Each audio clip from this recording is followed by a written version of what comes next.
Online class में 10th की छात्राओं का स्वागत है। नमस्कार बच्चों, हमने शबरी नामक पाठ आधा हम पढ़ चुके हैं। 12 पद्यांश हमने पढ़ लिए हैं। आज हम 13वें पद्यांश से प्रारंभ करेंगे।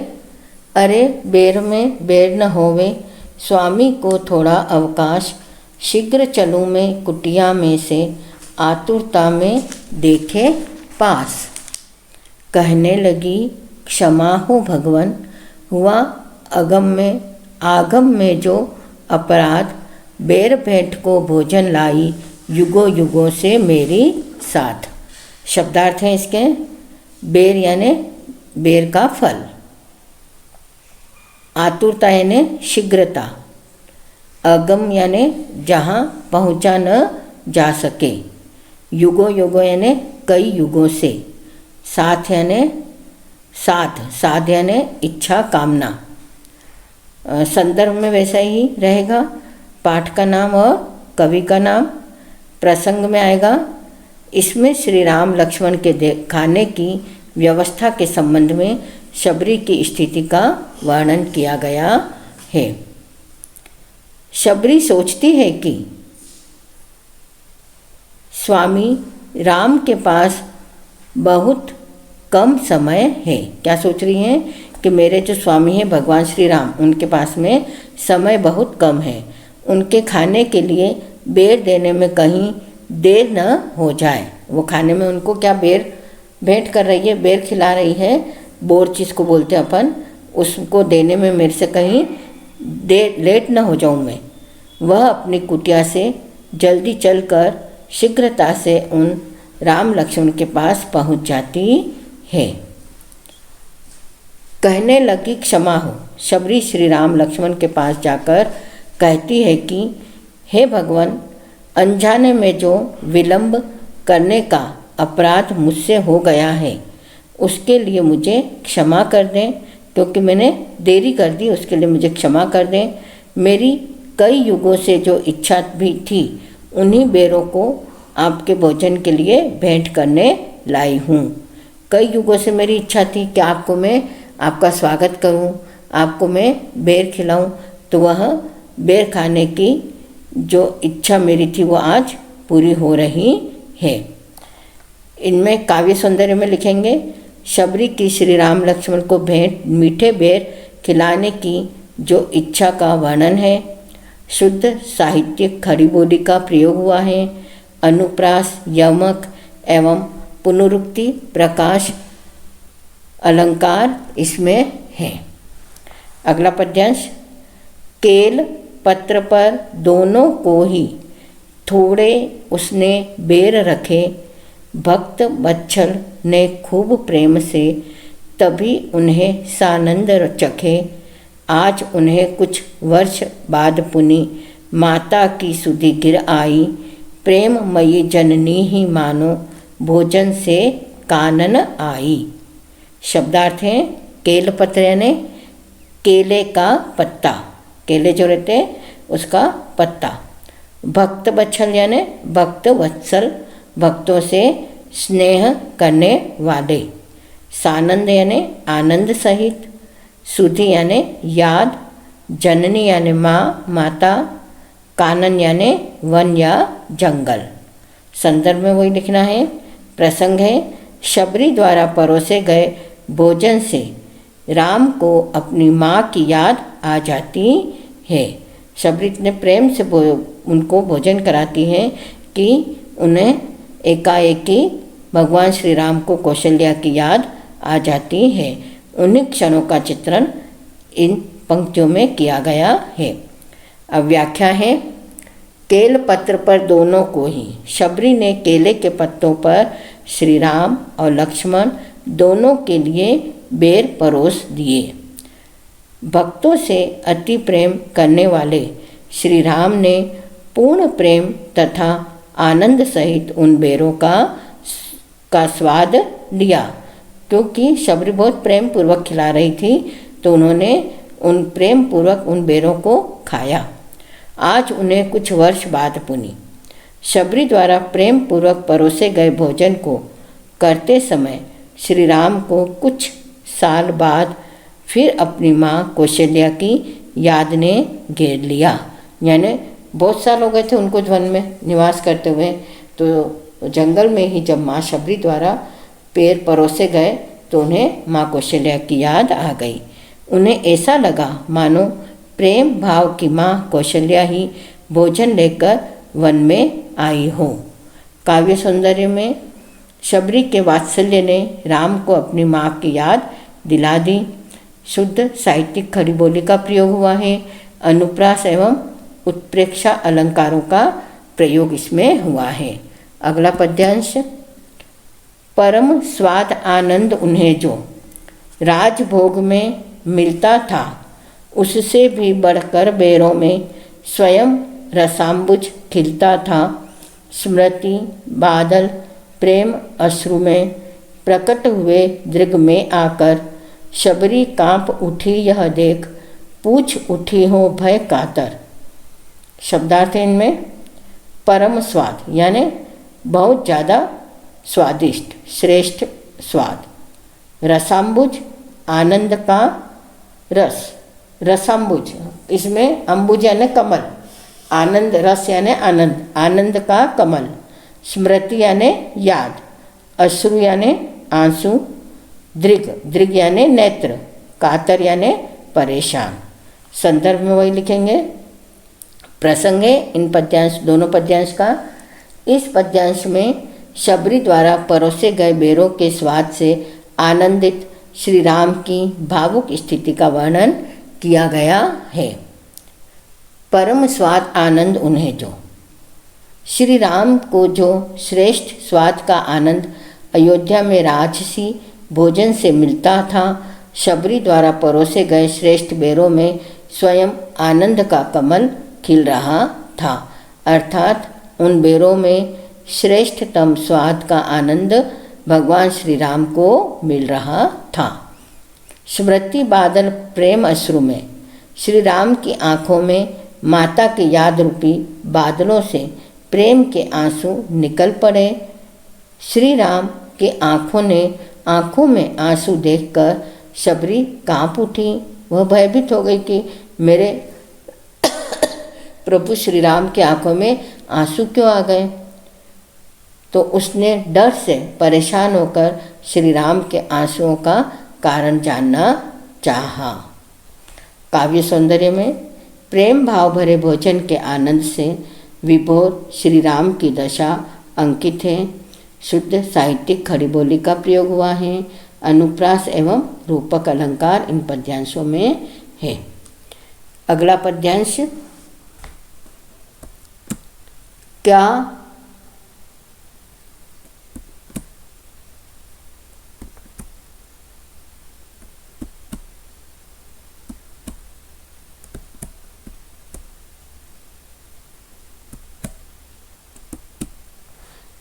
क्या अच्छा है नाम न लगता बेर, आपको यह वन का चिंतित मन हो।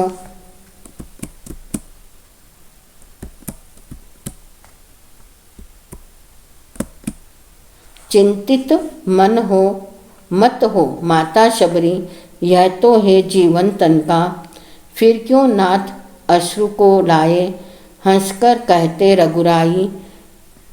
तेरे बेरों के सुस्वाद से याद मुझे माँ की आई। शब्दार्थ है नाथ यानी स्वामी, अश्रु यानी आंसू, सुस्वादु यानी श्रेष्ठ स्वाद। संदर्भ में वही लिखेंगे, पाठ का नाम और कवि का नाम। प्रसंग है यहाँ पर चिंतित शबरी को राम ने समझाया है कि तुम्हारे बेरों के श्रेष्ठ स्वाद से मुझे माँ की याद हो आई है या माँ की याद आ गई है। अर्थ है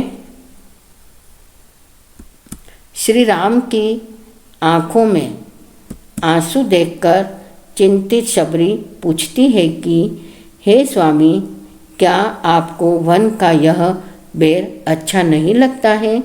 उत्तम उत्तर में श्री राम ने कहा कि हे माता शबरी, आप चिंतित न हो, यह बेर का भोजन तो मेरे शरीर का प्राणधार है। क्योंकि शबरी चिंतित थी उनकी आंखों में आंसू देखकर, तो पूछती थी कि क्या आपको यह बेर अच्छा नहीं लगा क्या? फिर शबरी पूछती है कि हे स्वामी राम, यदि ये बेर आपके जीवन का आधार है तो इन बेरों को खाने पर आपकी आँखों में आंसू क्यों छलक पड़े? अगर आपके प्रेम आपके जीवन का बेर आपके जीवन का आधार है तो आपके यह आंसू क्यों छलक पड़े? ऐसा प्रश्न वह भगवान श्री राम से करती है। काव्य सौंदर्य में आएगा, राम की भावात्मक स्थिति का अंकन हुआ है, शुद्ध साहित्यिक खड़ी बोली का प्रयोग किया गया है, स्मृति का सुंदर अंकन हुआ है। अगला पद्यांश, भोजन भोजन सभी एक है, किंतु वही है वर भोजन, जहाँ प्रेम की धारा बहती और शांति का आयोजन। बेर बेर में इन बेरों की शबरी करता मृदुल सराह, और बेर मुझको दो सत्वर, खाते खाते बढ़ती चाह।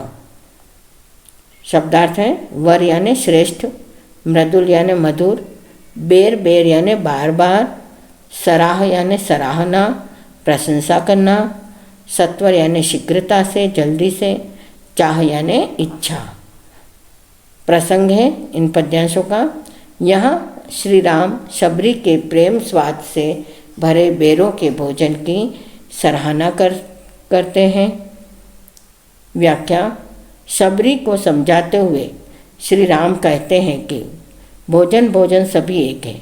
तो श्री राम शबरी को समझाते हुए कह रहे हैं कि संसार में भोजन तो सभी एक से होते हैं, लेकिन श्रेष्ठ भोजन वह है जिसमें प्रेम भाव की धारा बह रही हो। प्रेम पूर्वक खिलाया गया भोजन सबसे श्रेष्ठ है, और शांति का आयोजन हो रहा हो, अर्थात प्रेम भाव से भरा शांति प्रदान करने वाला भोजन ही सबसे श्रेष्ठ है।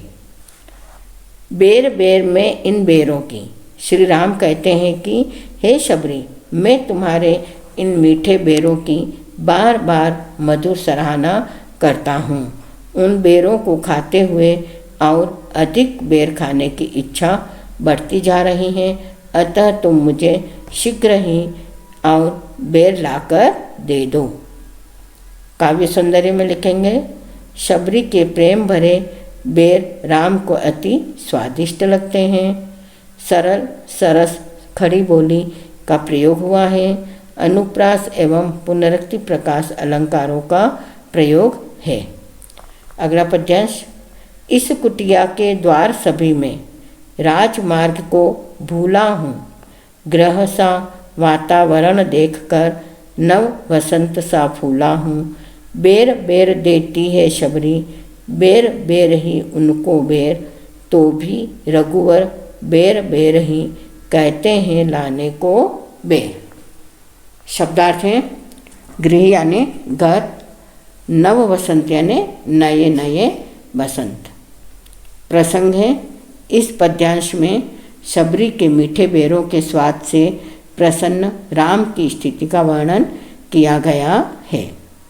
अर्थ है, इस कुटिया के द्वार सभी में शबरी के भावपूर्ण स्वागत से प्रसन्न भगवान श्री राम कहते हैं कि इस कुटिया के द्वार यानी दरवाजे पर आने के बाद तो मुझे इतना अच्छा लग रहा है कि मैं सभी राजपथों को भूल गया हूँ, अर्थात राजमहल से अधिक आनंद इस कुटिया में मिला है। यहाँ पर बिल्कुल घर जैसा आत्मीय वातावरण देखकर मेरा हृदय प्रसन्नता से नए बसंत की ओर प्रफुल्लित हो उठा है। बेर बेर देती है शबरी। शबरी उन श्री राम लक्ष्मण को खाने के लिए बार बार बेर देती हैं, फिर भी रघुकुल नायक श्री राम उससे और बेर लाने के लिए बार बार कहते हैं। आशय यह है कि उनके मन में प्यार भरे बेर खाने की इच्छा लगातार बढ़ती जाती है। काव्य सौंदर्य में शबरी की आव भगत से गदगद श्री राम की स्थिति का अंकन हुआ है। सरल सुबोध खड़ी बोली को अपनाया है। अनुप्रास, उपमा एवं पुनरुक्ति प्रकाश अलंकार है। अगला पद्यांश। वह भी राघव को ला लाकर खिला रही थी उन्हें हुलास, वनमाली की सेवा करती पूर्ण भक्ति का पास विश्वास। तभी लखन से बोले भ्राता, लेहू बेर यह मीठा चाख, लो यह है उससे भी अच्छा, पुनः बंधु को देते भाख। शब्दार्थ। राघव यानी श्री राम, हुलास यानी उल्लास प्रसन्नता, लखन यानी लक्ष्मण, भ्राता यानी भाई, चाख यानी चख लो, बंधु यानी भाई, भाख यानी कहकर। प्रसंग। इसमें शबरी एवं लक्ष्मण की भाव भरी सेवा भावना का वर्णन किया गया है।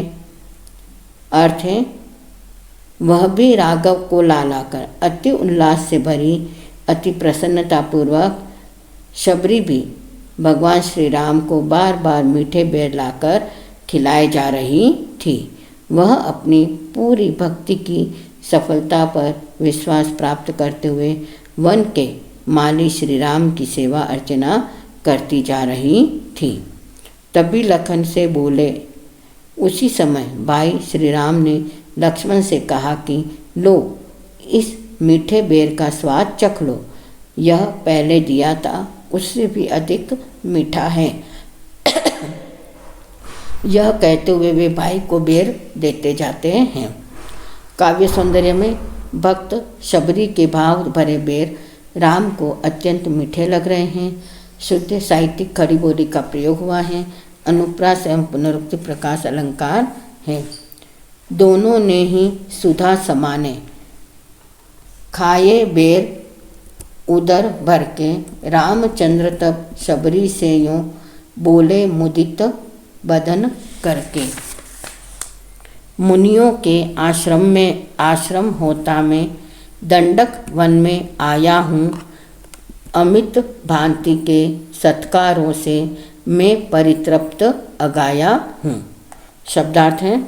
सुधा यानी अमृत, उदर यानी पेट, मुदित यानी प्रसन्न, बदन यानी मुख, अमित यानी बहुत से, सत्कारों यानी सम्मानों, परितृप्त यानी संतुष्ट, अगाया यानी बहुत तृप्त हो जाना, झकना। प्रसंग। शबरी के सत्कार से प्रसन्न श्री राम को आत्मीयता व्यक्त हुई है। अर्थ है, श्री राम और लक्ष्मण दोनों ने अमृत के समान मीठे बेर पेट भर के खाए। फिर श्री राम प्रसन्न मुख से शबरी से इस प्रकार कहने लगे, मैं मुनियों के आश्रम में होता हुआ जब से इस दंडक वन में आया हूँ, क्योंकि भगवान श्री राम को 14 वर्ष का वनवास हुआ था, तो मुनियों के प्रत्येक मुनियों के आश्रम में होते हुए वो दंडक वन में पहुँचे थे जहाँ शबरी रहती थी। तभी से अनेक प्रकार के आदर सम्मानों से छका हुआ चला आ रहा हूँ। दंडक वन में मुझे बहुत आदर और सम्मान प्राप्त हुआ है। काव्य सौंदर्य में शबरी की सेवा से संतुष्ट राम का कथन अंकित है। शुद्ध साहित्यिक खड़ी बोली का प्रयोग किया गया है। अनुप्रास अलंकार एवं पदमैत्री है। आखिरी पद्यांश। किंतु आज जो तृप्ति यहाँ पर मुझे मिली है, हे माता, नयन मौन है कंठ अलेखा, कुछ भी कहा नहीं जाता। आज सत्य ही इस कुटिया पर मिटे मनुज के सभी विषाद, त्याग अवध को आया जब से, मन भाया पाया है स्वाद। शब्दार्थ। नयन यानी नेत्र, अलेखा यानी व्यथा, मनुज यानी मानव, विषाद यानी दुख या दर्द, मन भाया यानी मन को प्रिय। प्रसंग। शबरी की प्रेम भरी सेवा और भोजन व्यवस्था से संतुष्ट भगवान श्री राम के आंतरिक आनंद का वर्णन हुआ है इन दोनों पद्यांश में। अर्थ है, किंतु आज जो तृप्ति यहाँ पर शबरी की सेवा से संतुष्ट श्री राम कहते हैं कि वन में मुझे बहुत सम्मान मिला है, लेकिन हे माता, आज मुझे यहाँ पर जो तृप्ति प्राप्त हुई है वह दुर्लभ है। सेवा और आत्मीयता के भाव के कारण मेरे नेत्र मुख हो गए हैं और मेरा कंठ रूंध गया है, अतः मैं कुछ भी नहीं कह पा रहा हूँ। आज सत्य ही इस कुटिया पर। श्री राम कहते हैं कि आज इस शबरी की कुटिया पर मानव मन के सभी दुख दर्द समाप्त हो गए हैं। जब से मैं अयोध्या छोड़कर आया हूँ तब से आज मैंने अपने मन के प्रिय भोजन का स्वाद पाया है। काव्य सौंदर्य में शबरी की आत्मीयता भरी भोजन व्यवस्था से श्री राम तृप्त हैं, प्रसन्न हैं। शुद्ध साहित्यिक खड़ी बोली का प्रयोग हुआ है। अनुप्रास अलंकार एवं पद मैत्री छंद हैं। अब ये पाठ पूर्ण हो चुका है। आपको वीडियो के माध्यम से इस पाठ के अर्थ को समझना है और अर्थ को कॉपी में लिखना है। थैंक यू, धन्यवाद।